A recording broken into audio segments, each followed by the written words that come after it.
Hello, Boldarians, and welcome back to Boldly Becoming, the space where we talk about living boldly, walking in purpose, and answering the call on your life. I'm your host, Kenyatta. Now, normally our monthly recaps are video episodes. We sit together face to face, and I recap the month visually. But this month, for May, I wanted to do something different. And honestly, May felt more intimate than performative for me. And I think sometimes when you're in a season of growth, healing, exhaustion, and recalibration, you don't always have the energy to be seen. Sometimes you just need a space to be heard. And Boldarians, I need that this month. I need that tonight. So this recap is audio only. No camera, no pressure to show up polished. No pressure to present myself in a certain way. I just wanted to have an honest conversation. Like always, we're honest, but tonight is even deeper. And I think this episode is happening exactly the way it's supposed to, because it was not planned ahead of time that I was going to do this audio. But tonight I'm sitting in my living room with candles lit, a glass of wine beside me, and I'm wrapped in the safest emotional space I've created for myself. My home, which I call my sanctuary. And I know this may sound small to some people, but I truly believe everybody deserves to cultivate a space that allows them to exhale. A space where you can be vulnerable, a space where you can unravel a little bit, a space where you don't have to perform, a space where you can hear yourself think, and also, most importantly, a space where God is welcome. Because where you lay your head, it matters.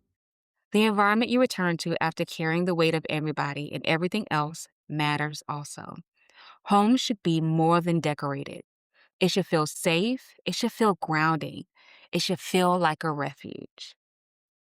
And one of the things I've realized in this season of my life is that I am grateful and blessed that I've cultivated a home where I can breathe, process, pray, rest, feel creative, and cry if I need to, and continue becoming. So tonight, instead of sitting in front of a camera, I just wanted to sit here with you honestly. And honestly, I think that this is the perfect way to close out May, because if I had to summarize this month in one sentence, it simply would be, I'm still becoming and I'm still tired. And I think both things can exist at the same time.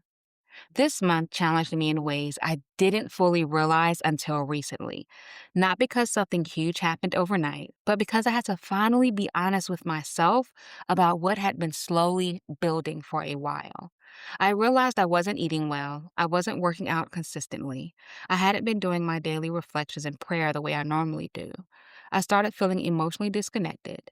I felt off, and for a while, I really kept telling myself it was temporary. But healing has a way of forcing honesty out of you. And I think one of the biggest lessons from this month is realizing that patterns aren't always dramatic. Sometimes patterns look like neglecting yourself slowly. Patterns look like constantly pouring out without refilling sometimes. And sometimes patterns look like functioning while quietly disconnected.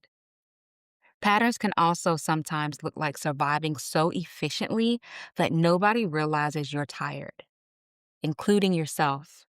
And that's where I was this month. And that realization hit me hard because May's episodes were centered around patterns, cycles, healing, accountability, misalignment, and relational growth. But what I didn't expect was how much I would personally need these conversations too. When we talked about the patterns we have to admit before we can heal, we talk about recreating what we haven't healed. When we talked about misalignment, when we talked about growth disrupting relationships, I realized some of those conversations weren't just for the audience. It wasn't for you, just you, Boldarians. They were for me too. And I think that's something I want to normalize more. Just because you lead doesn't mean you stop learning. Just because you encourage others doesn't mean you never get tired. Just because you're walking in purpose doesn't mean you never drift emotionally. And just because God called you doesn't mean you automatically master balance. I'm still learning how to care for myself while carrying purpose. I'm still learning how to rest without guilt. I'm still learning how to recognize burnout before it fully consumes me. I'm still learning how to return to myself when I start disconnecting. And I think sometimes we, including myself, romanticize healing without acknowledging how exhausting real growth can actually be. Because growth sounds beautiful until you realize it requires confrontation, discipline, consistency, honesty, boundaries, even grief, change, and surrender. And sometimes that's tiring. Not because healing is bad, of course, but because becoming requires you to continuously release versions of yourself that no longer fit where God is taking you. And that process can feel heavy sometimes. I also realized recently that I wasn't just physically tired, I was spiritually, emotionally, and mentally tired. And somewhere along the way, while still functioning, still working, still helping people, still recording, still showing up, I slowly stopped pouring into myself the same way I pour into everybody else. And I had to be honest about that. Not ashamed, not condemning myself, but truly honest. Because honesty is where healing deepens. And one thing I've learned is that discipline isn't just about productivity, it's also about returning. Returning to God, returning to prayer, returning to rest, returning to healthy habits, returning to yourself, and returning to alignment. Sometimes becoming isn't about becoming somebody completely new. Becoming is simply finding your way back to the version of yourself that felt grounded, connected, healthy, and spiritually aligned. And I think that's where I'm at right now. I'm not broken, I'm not hopeless, and Boldarians, you know me by now, I am not quitting, just recalibrating. And maybe some of you that are listening are there too. Maybe you're still functioning externally while internally feeling exhausted. You've been carrying everybody else emotionally. Maybe you drifted from routines that once grounded you. Maybe you've neglected yourself while trying to survive. You've been feeling disconnected from God, from yourself, or even from joy. And if that's you, I just want you to know you're not failing because you're tired. You are human, and sometimes healing requires rest too. Not isolation, not avoidance, not giving up, but intentional rest, reconnection, and stillness. I actually carved out an entire day recently with no clients, no obligations, no conversations, just so I could pour back into myself again. And honestly, I needed it more than I realized. I needed silence, prayer, scripture. I needed rest, reflection, and I needed to sit with myself honestly. And I think sometimes God allows exhaustion to reveal where we've stopped tending to ourselves, not to punish us, but to invite us back. Back to Him, back to peace, back to alignment, back to intentional living. And that's what I want June to be for me. Not pressure, not performance, not overworking myself, but I want recalibration. Boldarian type recalibration. Restoring discipline gently, returning to consistency intentionally, taking care of my body again, taking care of my mind again, returning to the habits that make me feel connected to God, to myself, and to purpose. Because purpose without stewardship will eventually exhaust you.